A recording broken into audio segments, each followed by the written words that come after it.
Welcome to Creepy Joe's Horror Show! With special guest, Slip Rick the Skeleton. It's not my fault the babes like me, man. Also, Flo! Perverts. And don't forget about your legendary loser host himself, Creepy Joe!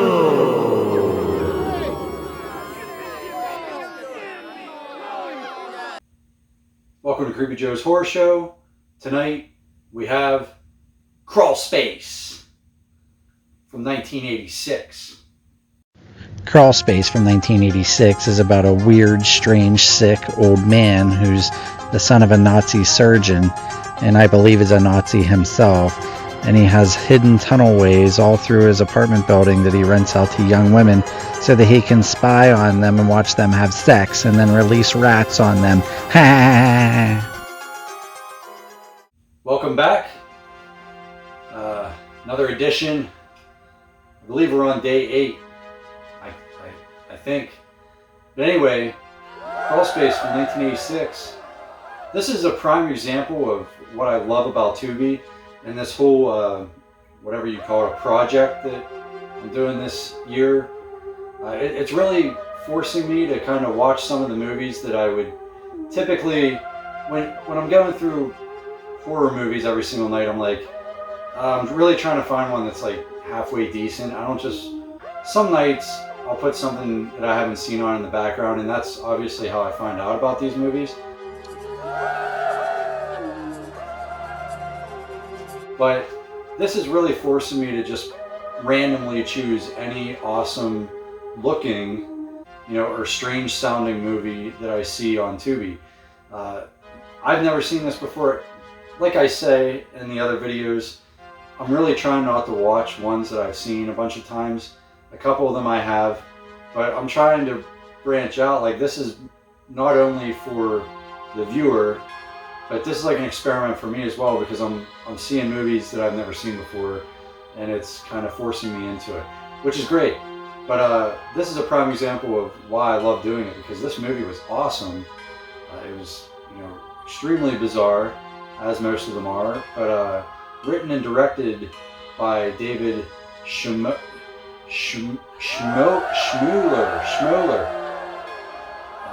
Typical, not able to read it or pronounce it, but you're used to that, right? And then it's starring Klaus Kinski as Dr. Karl Gunther, who is a German actor. I've never seen him before, but he plays a really creepy, he does a really good job at being a really creepy slasher.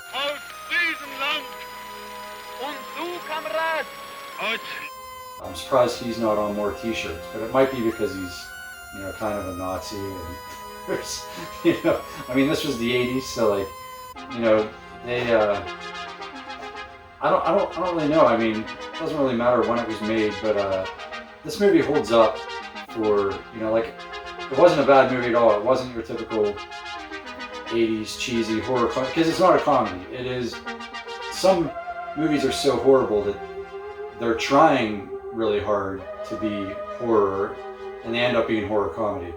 This was trying not to be comedy, and it really wasn't comedic, and it was pretty dark and sick and crazy, but it was good. But anyway, Klaus Kinski, never seen him before, but he's Dr. Karl, who's a sick, sadistic doctor that,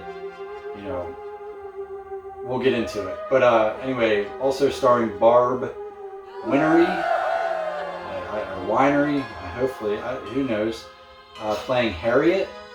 We got Carol Francis playing Jessica. We have Talia Alsam playing Lori. Forgive me, as you guys know, it's not gonna, none of these are gonna be right, so just, it is what it is at this point. And then we have Tanae McClure playing Sophie.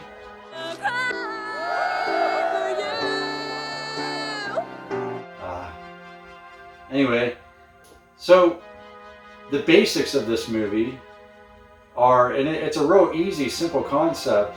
It's, you know, it's been kind of a concept since Psycho. You know, Norman Bates peeking through the walls, you know, staring at the people that are renting off him.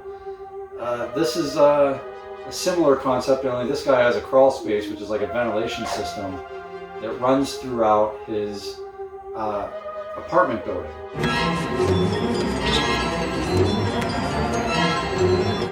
And he lives, you know, up the steps, and he has access to all these, and he only rents to like beautiful women. Like, he won't just rent to anybody. He's very selective because he wants to spy on them, of course. And he's a total sicko. He's your typical, you know, psychotic sicko, very, very intelligent weirdo, you know.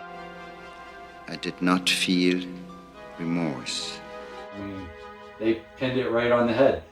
So, you know, there's kind of like, you know, the main character, I would say, is Lori.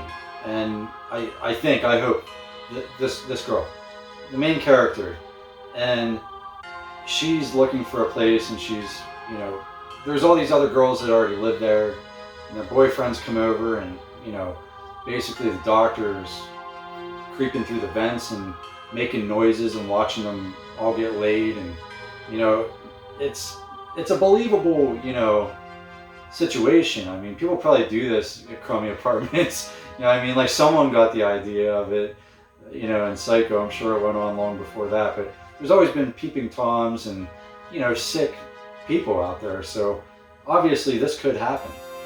And he's real creepy and weird about how he makes the noises. He'll like bang like a metal knife off his ring, and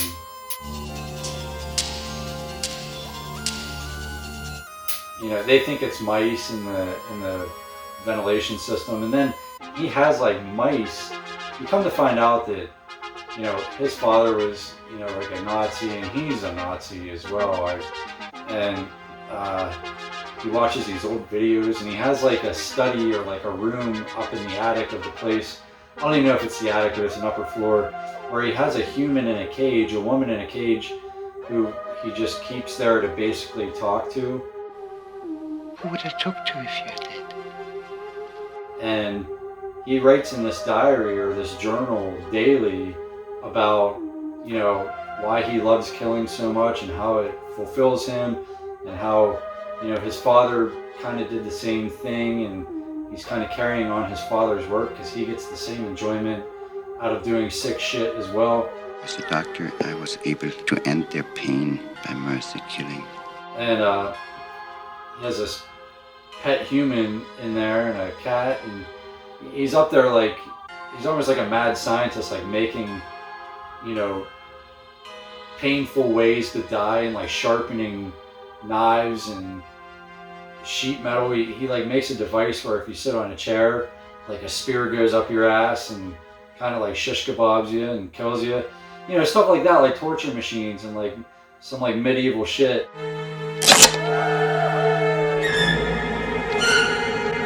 Going on up in this attic room, and this pet woman watches him doing all this and hears all of it. He talks to her about all of it. And yeah, he's just like a complete and total weirdo. And you could see how, like, you know, this type of shit does go on in America and all over the world. But the main girl, Lori, you know, ends up moving in, and he takes a special, like, interest in her. I need to know now. Sure, I'll take. And he has all these pet rats, and he'll like release the pet rats in their rooms, like through these like secret doors when they're all hanging out, to like kind of distract them or like give them reason to come up to his room and complain or whatever. Whenever this poor little old pitiful as a dog means shit. And like he just likes to see reactions. He's just studying them and hunting them almost. And he's a sicko. And he plays a really good sicko. I mean, it's very believable. The way his mannerisms are and the way he acts and talks, he's a total serial killer, sick monster. gives me a godlike sensation that goes beyond that special feeling doctors. And he sells it pretty well. This dude was acting, you know, Klaus Kinski has been he acted, his career spanned like 44 years or something like that. He starred in, I don't know if he starred, but he was involved in over 130 films. So, you know, this was one of his later films. He was an actor clear back in the 40s to the 80s. So this was one of his last films, and you know, you can tell he's not just like some fresh actor that's trying, like he was a good actor. And the other people might have been, you know, kind of fresh. You know, they're young and this is a horror movie, so some of them was probably their first job. But none of them are really notable other than him. But You'd use the door instead of climbing in the... To my knowledge, you know, don't get mad if you're a big Carol Francis fan. I mean, because I've never heard of her before, but it's possible. But anyway, there's some like interesting ways of how he kills everybody.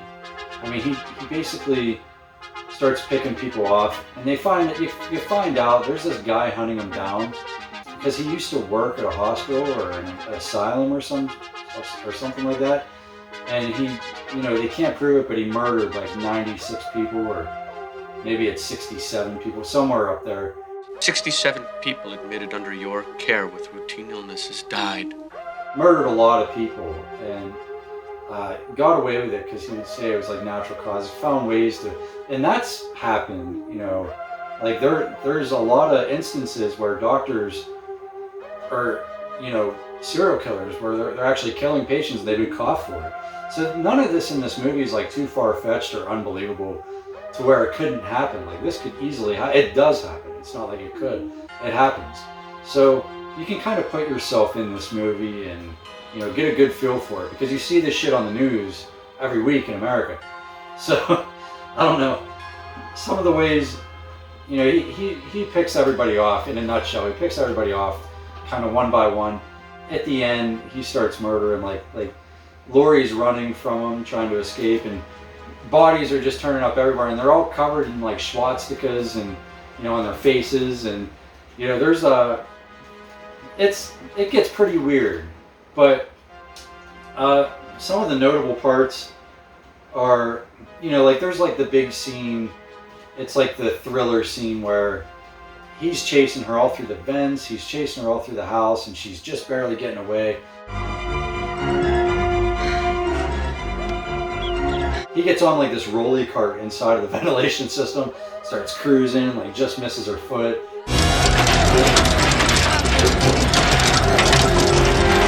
And, you know, it gets kind of suspenseful, and it, you know, it was well put together for what it is. It probably didn't have much of a budget. But, oh, here comes the rain again, so I'll be screaming again over the rain. It rains every single time. It's been raining for the last 4 days straight that I've been making videos. But, whatever, I like it. So, the suspenseful scene, you know, that was pretty cool. And then he starts getting weird at the end and putting on makeup. It's almost like a Silence of the Lambs ordeal, Buffalo Bob, or what I forget it. Is it Buffalo Bill?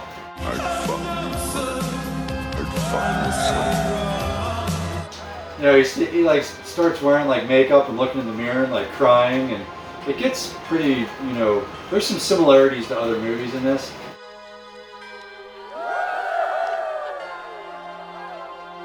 But, you know, other than that, it's just full of like sex, you know, and like murder. You know, I mean, it is what it is. So I'm going to rate this a 4 out of 5 for sure. I mean, it was really good, and it was really refreshing. This, so far, so good. Like every single one of these movies I reviewed so far in October have all been amazing. Like this is a good run at it. You know, and I'm randomly picking these, so they're not like my picks. Some of them might get really shitty ratings. Like you might see a 1 out of 5, you know, because I don't know. I'm going to review whatever I see. And for those of you first-time watchers on this series, Tubi, all these movies that I'm reviewing all October long, They're all on Tubi. You can watch them for free. If you have internet connection, download the Tubi app. It's free. I'm not getting paid for it. I don't have enough subscribers for fun stuff like that. This is just out of the funness of the season. But everything that I'm reviewing, you can literally watch it for free on Tubi. Every single one of these. Plus some of my older videos, like Return of the Living Dead and stuff like that that I reviewed months ago. You know, they're all still on Tubi. Neon Maniacs, Slime City, all those that I reviewed, they're all still on Tubi. They'll probably be on there for a long time because they're not the big money makers. They're not newer movies. And some of them I've seen on there for the past like 3 or 4 years. So I think you're safe to see them in this month at least, you know, after this review is done. But in 4 years from now, after watching this video, you know, there might not even be a Tubi, who knows, so don't get mad. But, yeah, Crawlspace 1986, awesome movie, and I would recommend it to anybody that likes horror, and it is what it is. So, thanks for watching. If you made it this long, I commend you. Stay tuned for tomorrow's video, and stay creepy. I just cannot make love with that sound.